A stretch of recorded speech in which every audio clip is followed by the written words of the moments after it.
Have you ever noticed it's always the same person?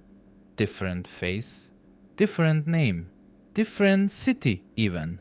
But somehow the exact same heartbreak. You promise yourself never again. And you mean it too. But a few months later, you're right back in it. The same type, the same chaos, the same ending you swore you'd never repeat. So what is wrong with you? Nothing. Nothing at all. But there is something running quietly in the background of your mind, like an old program you never chose to install. And once you see it, everything starts to make sense. Here's the truth. You are not attracted to what's good for you. You are attracted to what's familiar. Let me explain. When you were a child, your brain was busy learning one very important lesson. What love feels like. Not from a book, not from a definition, from experience, from the people who raised you and how they made you feel. And whatever that felt like quietly become your blueprint for love, even if it hurt, especially if it hurt. So, here's where it gets strange. If love back then came mixed with anxiety, then anxiety now feels like love. If affection had to be earned, then someone who makes you chase them feels magnetic.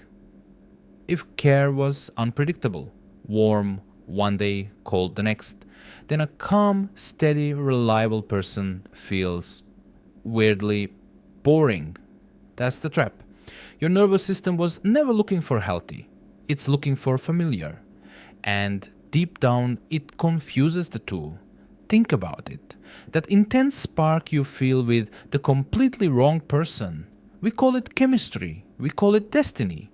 But often, it's just recognition. Some quiet part of you lights up and whispers, "Oh, I know this feeling." And it mistakes that recognition for love. But it goes deeper. And this part is a little heartbreaking. Psychologists have a name for it. Repetition compulsion. We unconsciously recreate the exact situations that once hurt us, hoping that this time the story ends differently. This time, we win. If a parent was distant and hard to reach, you find yourself chasing distant, unavailable people, trying to finally earn the love you couldn't get back then.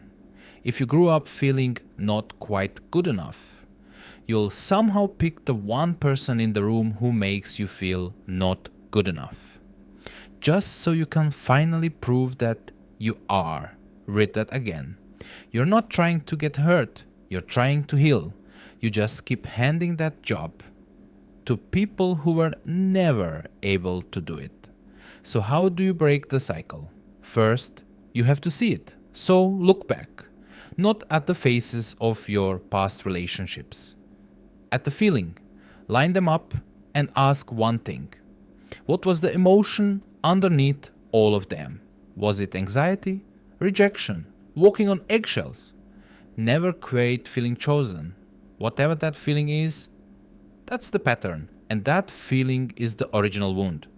And now comes the hardest part of all. Because when you finally do meet someone kind, someone stable, someone who's honest and consistent and actually shows up, it might feel wrong, flat, underwhelming, even boring. Please don't run. Because that boring feeling isn't the absence of love. It's the absence of chaos.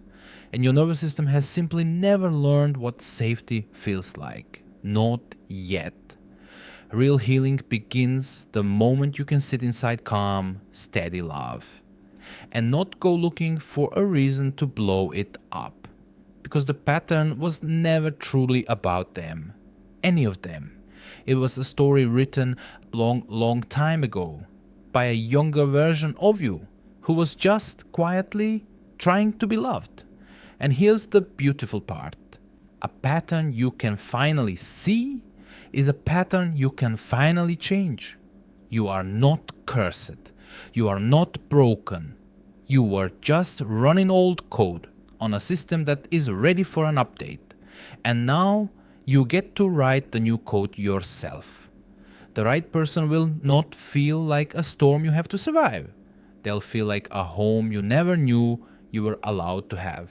So the next time you feel that spark, pause just for a second and gently ask yourself one question. Is this love or is this just familiar? That single question can change the entire rest of your life. And if you want to know why you sometimes destroy the good things, right when they finally start to work, that story is waiting for you next.